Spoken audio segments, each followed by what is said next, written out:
अस्सलाम वालेकुम। मेरा नाम मोहम्मद अबूबकर सिद्दीक है और आप देख रहे हैं आसान दर्स कुरान। ये वीडियो कसुल कुरान के हवाले से है और आज हम पढ़ेंगे असहाब कहफ के बारे में।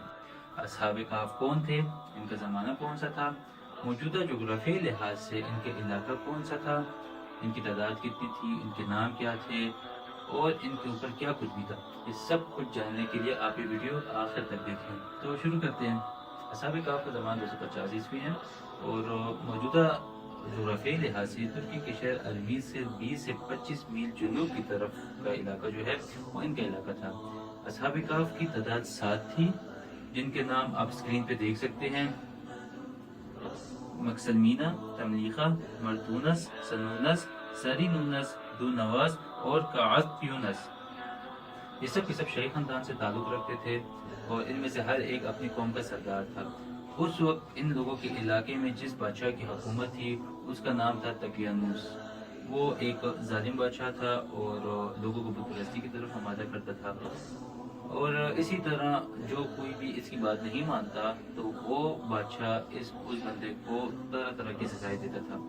इसके साथ साथ इनके इलाके में हर साल एक मेला मुनक़िद होता था जिसमें सब लोग मिलकर बुत परस्ती करते थे और गैरुल्लाह के नाम पर नजर नियाज कुर्बानी दिया करते थे, जो कि बिल्कुल गलत बात थी। इसी तरह का एक मेला एक दफ़ा जारी था। तो इस मेले में अल्लाह ताला ने 7 लोगों को अकल दी और उनको हिदायत थी और वो सब के सब इस मेले से अलग होकर एक दूर दरख्त के नीचे जमा हो गए। शुरू में तो ये हर एक खामोश था, हर एक एक दूसरे से डर रहा था कि कहीं ऐसा ना हो कि मैं अपने दिल की बात यहाँ पर रखूँ कि मैं किस वजह से यहाँ पर आया हूँ। ठीक है, तो ऐसा ना हो कि मैं वो ये बात इनके सामने रखूँ और ये लोग जाकर बादशाह को मेरी शिकायत लगा दें, बादशाह मुझे सजा देगा। ऐसे शुरू में तो सब खामोश थे। फिर एक बंदे ने हिम्मत की और अपना जो माफ़ी ज़मीर था वो उसका इजहार कर दिया। उसने से इजहार किया कि मैं इस बुत परस्ती से बेजार हूँ और मैं एक अल्लाह पे ईमान लेकर आई हूँ। तो एक बंदे ने अपना इजहार कर दिया तो बारी बारी साथ के साथ लोगों ने अपने दिल की बात सबके सामने रख दी, क्योंकि उनका मकसद एक था। सब बुत परस्ती से आरी हो गए थे और उससे बेजार हो गए थे और एक अल्लाह की इबादत करने के कायल हो गए थे। तो सब के सब बहुत खुश हुए। मेले के अख्ताम पर इन लोगों ने शहर के अंदर खुफिया इबादतगाह बना दी और वहाँ पर वो लोग इबादत करने लगे। कुछ मदद तो इसी तरह गुजरी, लेकिन कुछ मदद के बाद बादशाह को इसकी खबर मिल गई। बादशाह ने इन 7 लोगों को बुलाया अपने पास और इनसे हकीकत हाल जाननी चाहिए। उस अल्लाह ताला ने इनको हिम्मत अता फरमाई। उन्होंने खुल के इस बात का इजहार किया कि भाई हम बुत परस्ती से बेजार हैं, हम बुत परस्ती मजीद नहीं करेंगे और हम एक अल्लाह पे ईमान लेकर आए हैं और हम एक अल्लाह की इबादत करेंगे। बादशाह ने जब ये सुना तो काफ़ी गज़बनाक हुआ, लेकिन चूंकि वो लोग शाही ख़ानदान से ताल्लुक़ रखते थे इस वजह से बादशाह ने उनसे ये कहा कि मैं आप लोगों को मोहलत देता हूँ, सोचने का वक्त देता हूँ, कुछ मुद्दत आप लोग सोच लो। अगर आप लोग अपनी इसी हालत में रहे और बुत परस्ती की तरफ वापस ना आए तो मैं आपको संसार कर दूँगा। यह मोहलत उनके लिए एक नेमत साबित हुई और वो लोग इस इलाके से भाग गए और एक गार में जाकर बना ली।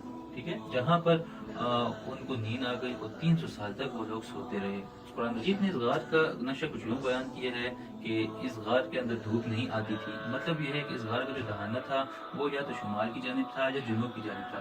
सूरज साइड से होकर यहाँ से निकल जाता था। धूप यानी कि गार के अंदर नहीं आती थी। हवा का निज़ाम बहुत मुतदिल था। एक तरफ तो गार का दहाना था जबकि दूसरी तरफ सुराखें थी और हवा आती जाती रहती थी।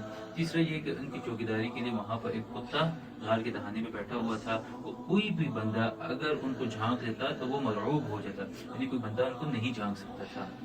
दूसरी तरफ दकियानूस बादशाह ने असहाब कहफ यानी कि 7 लोगों की तलाश में काफ़ी तकद्दो की और उसने काफ़ी कोशिश की कि वो उनको मिल जाए, लेकिन वो असहाब कहफ उसको नहीं मिले। लिहाजा उसने एक तख्ती के ऊपर इन लोगों के नाम और तफसील लिखकर शाही खजाने में रख दी ताकि आने वाले बादशाह को इसका पता चले। ठीक है, उसने तो बादशाह ने तो बुरी नीयत से ही रखी थी, लेकिन अल्लाह ताला ने अपने बंदों खास बंदों की मदद फरमानी थी। लिहाजा वो तख्ती बाद में इनके लिए असहाब कहफ के लिए फ़ायदेमंद ही साबित हुई। वक्त गुजरता गया, तकियानूस बादशाह फोत हो चुका और उसके बाद उस वक्त के अहले हक लोग यानी कि ईसाइयों का कब्जा उस इलाके में हो गया। 300 साल बाद उस इलाके में बैतुसीस नामी बादशाह की हुकूमत आई, जो कि एक इंतहाई नेक और साले इंसान था और अपनी रियाया की काफ़ी ज़्यादा फिक्र में रहता था। उसके ज़माने में कुछ लोगों ने सर उठाया और उन लोगों ने ये ऐलान करना शुरू कर दिया कि भाई हम बाद बादल मौत यानी कि मरने के बाद दोबारा ज़िंदा होने को नहीं मानते हैं। और اس حوالے سے انہوں نے لوگوں کو بھی دعوت دینی شروع کر دی۔ بادشاہ بہت پریشان ہو گیا کہ اب ان کو میں کس طرح سمجھاؤں۔ اس نے ٹاٹ کے کپڑے پہنے اور رات کے ڈھیر پہ بیٹھ گیا اور اللہ تعالیٰ سے دعا کرنی شروع کر دی کہ اللہ تو ہی کچھ ایسا بندوبست کر دے کہ یہ لوگ سمجھ جائیں۔ اللہ تعالیٰ نے اس بادشاہ کی دعا قبول فرمائی اور یہاں پر اصحاب کہف کی آنکھ کھل گئی۔ اصحاب کہف کی جس وقت آنکھ کھلی تو ان لوگوں نے سب سے پہلے آپس میں یہ بات چیت کی کہ بھئی ہمیں یہاں پر وقت کتنا گزر چکے ہیں، کیونکہ اس وقت جس وقت ان کی آنکھ کھلی تھی اس وقت شام کا وقت ہو رہا تھا اور اتفاق سے جس وقت یہ لوگ غار کے اندر داخل ہو رہے تھے وہ صبح کا وقت ہے۔ لہٰذا وقت پوچھنے پہ بعض لوگوں نے اس بات کا اظہار کیا کہ ہو سکتا ہے کہ ہمیں یہاں پر صرف آدھا دن یا ایک دن گزرا ہو، لیکن کچھ لوگوں کو قرائن سے اس بات کا اندازہ ہو گیا تھا کہ نہیں بھائی بات ایسی نہیں ہے، وقت کچھ زیادہ گزر گیا۔ انہوں نے بحث کو چھوڑا اور انہوں نے یہ کہا کہ کچھ کھانے پینے کا بندوبست ہونا چاہیے اور تملیخہ اس کو منتخب کیا کہ وہ باہر سے جا کر بازار سے ہمارے لیے کھانا لے کر آئے۔ ساتھ اس کو اس بات کی تاکید بھی کی کہ اپنی شناخت لوگوں کے آگے ظاہر نہ کرے، کہیں ایسا نہ ہو کہ لوگ اس کو پہچان لیں اور بادشاہ تک خبر پہنچ جائے اور ہم مصیبت میں نہ گر جائیں۔ خیر تملیخہ پیسے لے کے گیا، لیکن جب وہ باہر جاتا ہے نا تو بالکل ہی حیران ہو جاتا ہے۔ وجہ یہ ہے کہ بالکل نیا بازار، 300 سال گزر چکے تھے اصل میں تو بالکل نیا بازار ہے، نئے لوگ ہیں، نئے چہرے ہیں، کافی حیران و پریشان ہوتا ہے۔ لیکن وہ چپ چاپ جا کر ایک دکاندار سے کھانا خریدتا ہے۔ کھانا پینا خریدنے کے بعد جب پیسے لینے کی باری آتی ہے تو وہ 300 سال پرانا سکہ نکالتا ہے تو دکاندار چونک پڑتا ہے اور تمام دکانداروں کو جمع کر لیتا ہے۔ دکاندار یہ سمجھتے ہیں کہ اس بندے کو تملیخہ کو کہیں سے پرانا خزانہ مل گیا ہے، تو تملیخہ کافی کہتا ہے کہ بھئی میرے اپنے پیسے مجھے کوئی خزانہ نہیں ملا، لیکن وہ لوگ اس تملیخہ کو پکڑ کر بادشاہ کے پاس لے جاتے ہیں۔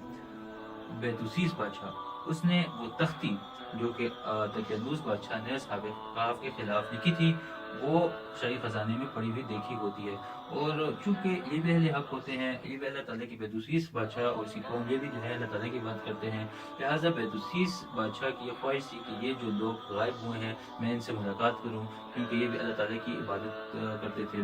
تو بیتوسیس بادشاہ کو جب پتہ چلتا ہے کہ یہ تملیخہ ان 7 بندوں میں سے ایک ہے تو کافی زیادہ خوش ہوتا ہے اور لوگوں سے بھی سب لوگوں سے بھی اس کو ملواتا ہے تاکہ لوگوں کو پتہ چل جائے کہ جو ذات 300 سال بعد ان لوگوں کو اٹھا سکتی ہے، ان لوگوں کو جگا سکتی ہے، تو وہی ذات ایسی ہے، اس کے پاس یہ قدرت ہے کہ مرنے کے بعد دوبارہ لوگوں کو زندہ کرے۔ تمام لوگوں سے ملوانے کے بعد بیتوسیس بادشاہ تملیخہ سے درخواست کرتا ہے کہ میں آپ کے اور ساتھیوں سے بھی ملنا چاہتا ہوں۔ تملیخہ خوشی خوشی کہتا ہے کہ بالکل کیوں نہیں، اور بادشاہ جاتا ہے اور ان سب ساتھ کے ساتھ لوگوں کے ساتھ ملاقات کرتا ہے۔ سب بہت خوش ہوتے ہیں کہ سب یہاں پر مسلمان ہو گئے ہیں۔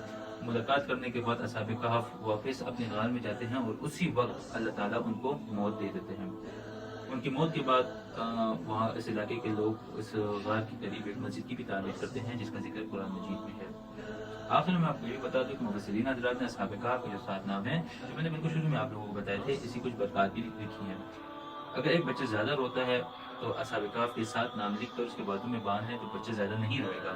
اگر آپ اپنے کاروبار میں برکت چاہتے ہیں تو اصحاب کہف کے 7 نام لکھ کر اپنی دکان پر لٹکانے سے کاروبار میں برکت ہوتی ہے۔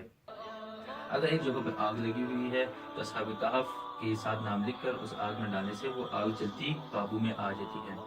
اس کے علاوہ بے شمار برکات اصحاب کہف کے ناموں کی ہے۔ انشاءاللہ میں اس حوالے سے بھی ویڈیو بناؤں گا۔ امید کرتا ہوں میری آپ کو یہ ویڈیو پسند آئی ہوگی۔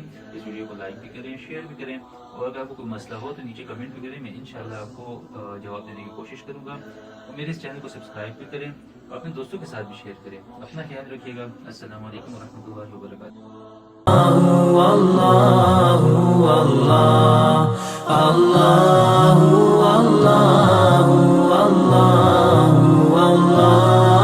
اللہ